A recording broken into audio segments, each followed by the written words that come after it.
When one of the most famous men on the planet sat down on the floor of a hospital hallway and listened to a 7-year-old girl sing, nobody walking past could explain what they were seeing. It was Wednesday, October 8, 2025, Miami, Florida. Holtz Children's Hospital on Northwest 14th Street, second floor, East Corridor. A hallway that smelled like antiseptic and something underneath it, the particular warmth of a building full of children fighting hard. He was 7 feet and 1 inch tall. 325 pounds. He wore a black button-down shirt and dark trousers. His shoes were size 23. He had come to visit a former teammate's son who was recovering from surgery on the 3rd floor. He was walking to the elevator. He heard something. He stopped. The sound was coming from a small alcove beside the nurse's station. A plastic chair, a window facing the parking lot, and in the chair a girl, 7 years old. She was singing to herself. Not performing, not aware of anyone.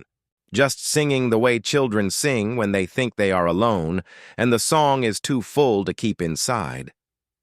She wore a blue hospital gown. A yellow knit cap covered her head. Her left arm had an IV line taped to it. She held a stuffed rabbit in her right hand. The rabbit was missing one eye. She was singing something Shaq did not immediately recognize. Something slow and simple. Something that sounded like it had been taught to her by someone who loved her. He did not walk past. He stood at the edge of the alcove and he listened. Then he did something that surprised even him. He sat down on the floor. Right there in the east corridor of the 2nd floor of Holtz Children's Hospital. All 7 feet and 1 inch of him folding down to the linoleum, his back against the wall, his knees pulled up because there was nowhere else to put them. He sat down and he listened. He listened for 11 minutes. What happened when the girl finished? What she said when she turned and saw who was sitting on the floor behind her. And what Shaq did in the 6 weeks that followed would lead to a moment on a stage in Miami that brought 400 people to their feet and left 3 people in the front row unable to speak. Stay with us through this entire video, because the thing Shaq discovered about this girl and the thing she asked him on that hospital floor will reach into your chest and rearrange something. And by the time it's over, you will never walk past a sound you almost stopped for in quite the same way again. But to understand why Shaq sat down on that floor, you have to go back. You have to go back past 4 NBA championships and a business empire and a doctorate in education from Barry University. You have to go back to Newark, New Jersey in the summer of 1978. To a woman named Lucille O'Neill standing in a church hall on a Tuesday night, listening to a choir rehearse and saying to her 6-year-old son standing beside her, "You hear that? That sound right there is somebody giving everything they have. You always stop for that. You always stop." Shaquille O'Neal was born on March 6, 1972 in Newark, New Jersey. His mother, Lucille, raised him with a belief she carried in her body like a second spine. She believed that when someone gives everything they have, even in a hallway, even alone, even to a stuffed rabbit with one eye, you stop. You pay attention. That is the whole instruction. His stepfather, Philip Harrison, was a sergeant in the United States Army. Philip said, "The bravest people in any room are usually the smallest ones." He said it once on a military base in San Antonio, Texas in 1986. Shaq was 14 years old. He did not know yet what it meant. He understood it on the 2nd floor of Holtz Children's Hospital 39 years later. Now, Amara Osei, 7 years old. She had been a patient at Holtz Children's Hospital since August 14, 2025, 55 days. Her diagnosis was acute lymphoblastic leukemia. She was in her 3rd round of chemotherapy. Her treatment protocol was scheduled through February of 2026. Amara had come from Accra, Ghana with her mother, Adwoa Osei, 34 years old, and had been living in Liberty City, Miami for 2 years. Adwoa worked as a home health aide for a private agency in Hialeah. She worked Monday through Friday, 7 a.m. to 4 p.m. She took the 7 bus to the hospital every day after work. She arrived at 4:45 p.m. and stayed until 9 p.m., every day without exception. She had not missed a single evening in 55 days. During the day, Amara was looked after by the nursing staff and by a hospital volunteer named Dolores Sims. 68 years old, retired school teacher from Coral Gables, who came in 3 mornings a week and read to children on the second floor. Dolores had been volunteering at Holt's for 11 years. She brought books from her own shelves. She had a system. She had been reading to Amara for 6 weeks. Amara liked 2 things above everything else. The first was her stuffed rabbit. His name was Professor. He was missing his right eye because Amara had removed it herself at age 4 to see what was inside. She had been disappointed to find only stuffing. She put his eye in a small tin that she kept on her hospital windowsill. The second thing Amara liked was singing. She had been singing since before she could speak in full sentences. Her mother said so. She said Amara sang before she talked, like she figured out melody before she figured out words. At home in Accra, her grandmother, Mame Ama, had taught her songs. Old songs. Songs that did not translate but did not need to. Songs you felt before you understood them. In the hospital, during the quiet hours of the morning when Dolores was not there and Adwoa was at work and the nurses were at their station, Amara sang. Not loudly.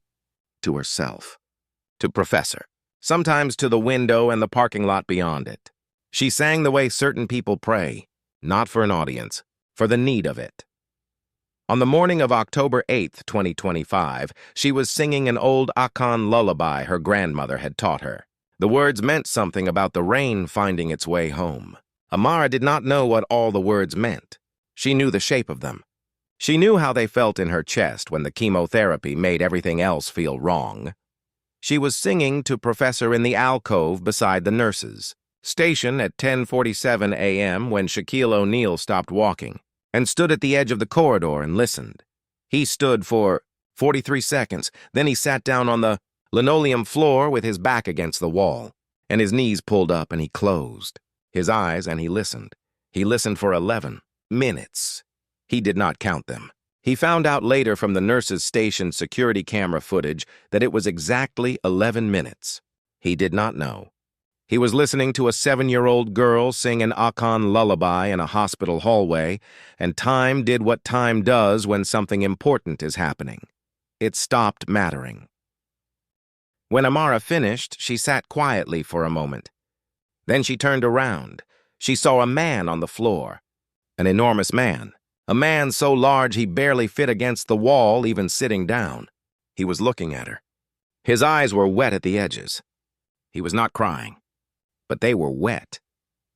Amara looked at him for 3 seconds. Then she said, "You were listening." He said, "I was." She held Professor a little tighter. She looked at him carefully.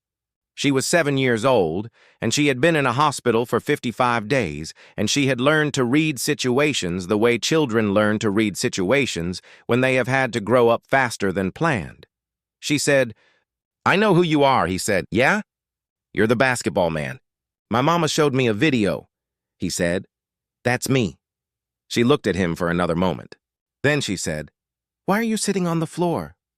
He said, "Because I wanted to hear you better." She considered this. She nodded once, the way someone nods when an answer makes complete sense. Then she said, "I want to sing on a real stage one day." Not here, a real one. With lights. He looked at her. He looked at Professor. He looked at the yellow knit cap and the IV line taped to her left arm. He said, "What kind of lights?" She spread her arms as wide as they would go, IV line and all. "Big ones," she said. "All the colors." He nodded. Then he said, "Can I hear one more?" She sang him one more. A different song this time. Something faster. Something with a rhythm that came from her whole body. She swayed in the plastic chair. She closed her eyes. She held Professor up slightly, like he was performing too. Shaq sat on the floor and listened. When she finished, he said, "That was the best concert I have been to in 30 years. She laughed. It was the laugh of a child who knows she is being told the truth in the language of kindness. He stood up.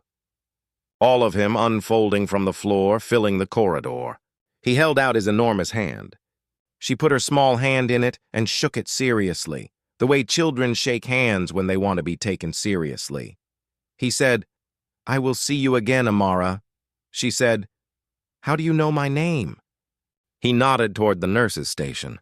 She had a name card on a small board outside her room. "Oh," she said. She looked at Professor, then back at him. "Okay," she said. He walked to the elevator. He pressed the button. He stood waiting, his hands in his pockets. He did not go to the third floor. He went back to the lobby. He sat in a chair near the entrance and he made 3 phone calls. The first call was to a woman named Dr. Nia Asante, who ran the Performing Arts Enrichment Program at the Adrian Arsht Center for the Performing Arts in downtown Miami. Shaq had supported the center's youth program for 4 years through a donation that came through an LLC nobody connected to him. Dr. Asante knew his voice. He told her about Amara.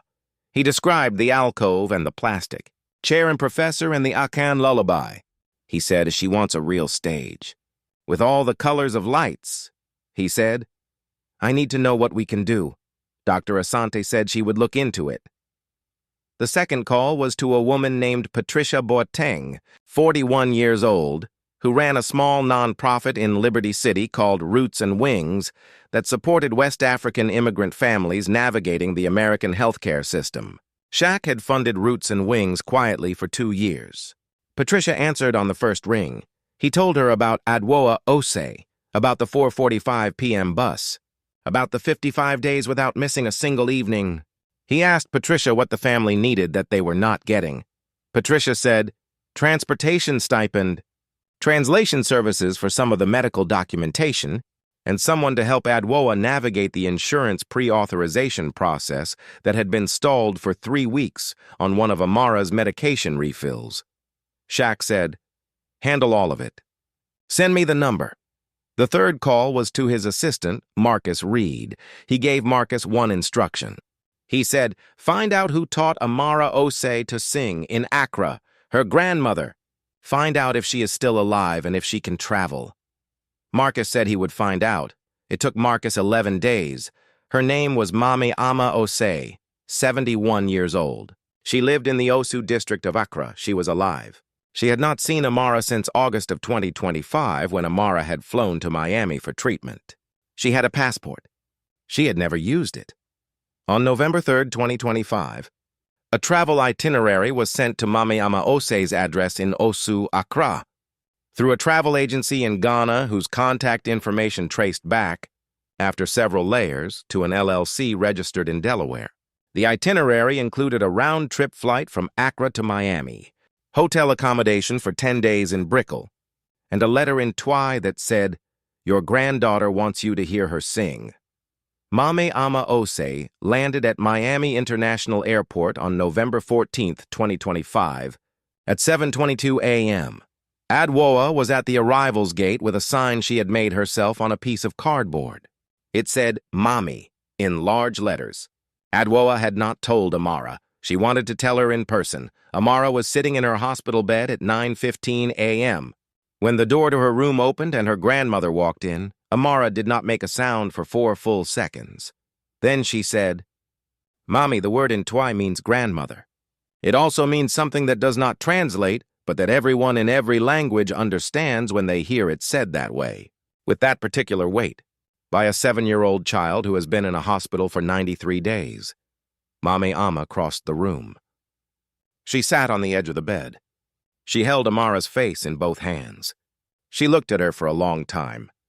She began to hum, the same lullaby, the one about the rain finding its way home. Amara joined in after 4 notes. Dolores Sims, the volunteer, was in the hallway with her cart of books. She heard it through the closed door. She set her cart against the wall. She sat down in the corridor on a visitor's chair. She stayed there until they stopped. "Before you go, drop a comment right now and tell us where you are watching from. Whether you are in Miami or Accra, in Lagos or London, we read every single one. If this story moved you, hit that like button. Share it with one person today, because somewhere out there is a sound you almost stopped for. Stop. You always stop for that. That is the whole instruction. We will see you in the next one.